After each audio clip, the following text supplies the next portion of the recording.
ଗୋଟେ ଭିଡ଼ିଓ ଦେଖାଉଛି ଏଇଟା ଦେଖ ଏଇଟା ଗୋଟେ କାଗଜ ଫୁଲ ଗଛଟା ଏଇଟା ଧଳା ଧଳା କାଗଜ ଫୁଲ ରେଟ୍ ଅଛି ସବୁ। ଆଜି ତ ଆମର କମ୍ପାନୀ ବନ୍ଦ ଅଛି ଆଉ ନେଭର ଡେ ଅଧା ଲୋକର ଚାଲୁ ଅଛି ଅଧା ଲୋକର ଚାଲୁ ନାହିଁ। ଆମର ତ ଚାଲୁ ନାହିଁ ଆମେ ଘରେ ବସିଥିଲୁ ଆଉ ସନ୍ଧ୍ୟାବେଳ ଟାଇମ୍ରେ ଆମେ ଆସିଲୁ ଟିକେ କମ୍ପାନୀ ବାହାରେ ଘୂରିବା ପାଇଁ ମାନେ ବୁଲିବା ପାଇଁ।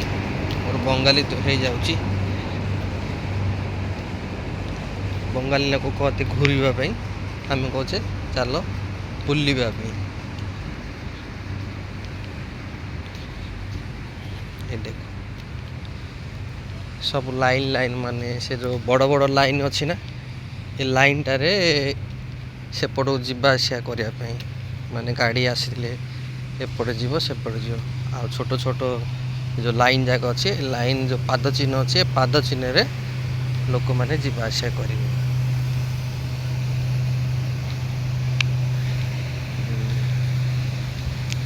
ଆଉ ତୁମମାନଙ୍କୁ ଏକ ଫୁଲ ଦେଖାଉଛି ଏଇଟା କି ଫୁଲ ମୁଁ ତ ଜାଣିପାରୁନି। ଏଇଟା ହ୍ୱାଇଟ୍ ଧଳା ଧଳା ଫୁଲଟା ଏଇଟା ମନ୍ଦିରରେ ଲାଗେ କି ନ ଲାଗେ ତ ମୁଁ ତ ଜାଣିପାରୁନି।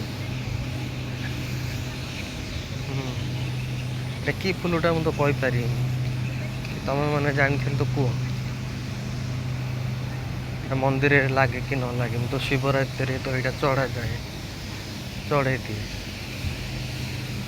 କେଉଁ ଫୁଲଟା ମୁଁ ଏଇଟା ଜାଣିନି। ଏଇଟା ତ ଏଇଟା ଦେଖ ଧଳା ଧଳା ଫୁଲଟା ଏଇଟା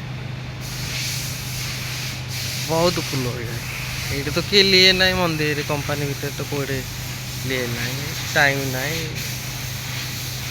କାମ କରି କରି ଲୋକମାନେ ଥକି ଯାଆନ୍ତି।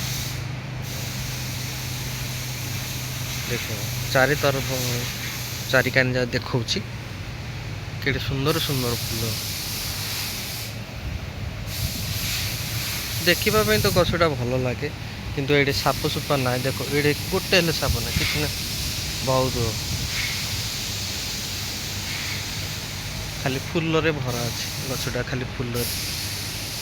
ଏଇଟା କେଉଁ ଫୁଲ ମୁଁ ତ ଜାଣିପାରୁନି। ଆପଣମାନେ ଯଦି ଜାଣିଥିବେ ମୋତେ କମେଣ୍ଟରେ ଜଣାଇବେ।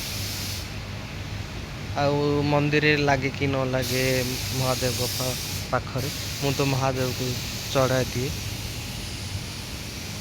ଆଉ ତମେ ମାନେ ଯଦି ଜାଣିଥିବ ଆଉ ଯଦି ଭଲ ଫୁଲଟା ଯଦି ନ ଚଢ଼ାଯାଏ ତ ମୋତେ କହିଦେଲେ ମୁଁ ଆଉ ଚଢ଼େଇବିନି।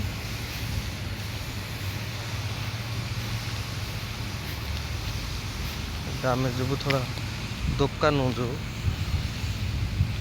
ଏଇଠି ଛୋଟ ଦୋକାନଟା ଅଛି।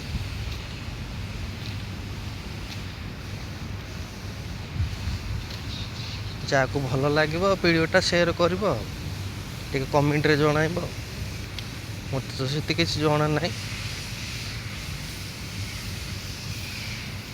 ରହିଲି। ଜୟ ଜଗନ୍ନାଥ, ଜୟ ଭାରତ, ଜୟ ଓଡ଼ିଶା। ଆଉ ଓଡ଼ିଶା ଲୋକମାନେ ଯଦି ଜାଣିଥିବେ ଏଇଟା ମୋତେ କମେଣ୍ଟରେ ଜଣାଇଦେବେ।